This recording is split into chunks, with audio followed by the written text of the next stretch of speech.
أعوذ بالله من الشيطان الرجيم بسم الله الرحمن الرحيم. Kalau ada anak yang sudah mulai membangkang, anak perempuan bangkang orang tuanya, lihat pasti di belakangnya ada laki-laki tuh. Kalau ada perempuan yang sudah bangkang itu ada laki-laki. Kalau laki-laki sudah mulai kurang ajar sama orang tua, ada perempuan di belakangnya. Subhanallah. Karena ini memang sudah begitu. Fitnah yang paling besar bagi laki-laki perempuan, fitnah perempuan adalah laki-laki, gitu kan? Maka jangan sampai kesibukan dunia membuat orang sampai menunda pernikahan, tidak bisa. Sampai saya pernah bahasakan ke jemaah pengajian saya, lebih baik Bapak Ibu sekalian kalau kita punya anak, kalau kita lihat anak ini sudah membutuhkan pasangan hidup, artinya sudah mulai kelihatan dari tatapan matanya, gerak-geriknya, jangan ditunda pernikahannya, nikahkan. Carikan orang baik-baik, nikahkan. Lebih baik kita tambah satu piring makanan di atas meja kita untuk anak mantu yang juga jadi mahram. Kalau anak mantu laki-laki jadi mahram istri saya, kalau anak mantu perempuan jadi mahram buat saya, gitu kan? Datangin satu piring tapi anak kita akan aman.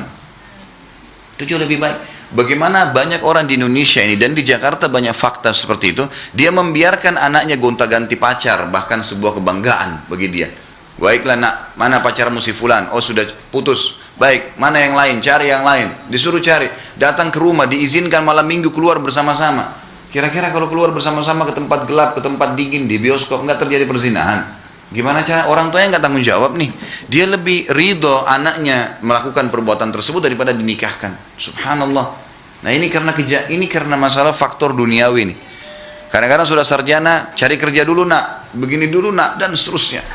Maka ini biasanya penyebab daripada tertundanya pernikahan. Padahal pernikahan adalah sunnah Nabi SAW. Nanti kan kita lihat banyak contoh bagaimana para sahabat tidak ada urusannya dengan ijazah nih.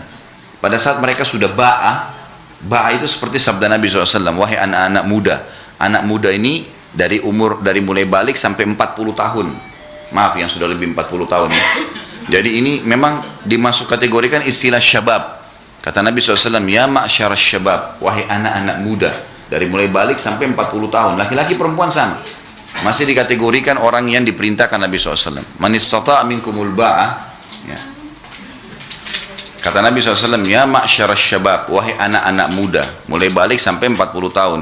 Man istata'a minkumul ba'ah, ba'a ini siapa yang mampu ba'a. Ba'a kata ulama bukan mampu finansial, kaya raya, bukan sudah jadi pintar, bukan. Tapi dia, si laki-laki siap mau bekerja mencari nafkah buat istrinya. Si perempuan siap mengandung anak dari suaminya. Itu ba'a namanya.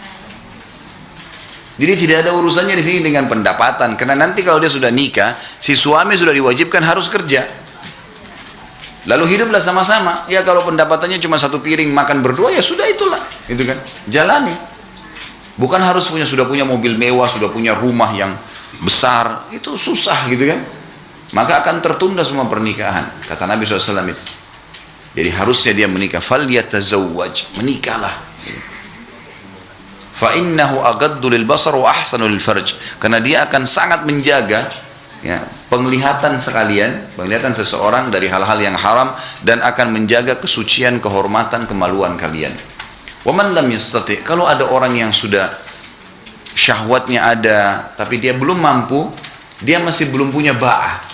Artinya dia merasa masih butuh ilmu untuk belajar, gitu kan. Tapi ini juga tidak boleh lama. Kata Nabi SAW, fa'alaihi bis-saum, dia harus puasa. Fa'innahu lahu wija, karena dia akan menjadi penolong baginya untuk sementara meredam syahwatnya. Karena yang memberikan syahwat adalah makanan dan minuman. Maka itu akan redam kalau seseorang puasa, karena tidak banyak mengkonsumsi makanan dan minuman. Ini yang dimaksud, tapi ini pun dalam batas waktu tertentu.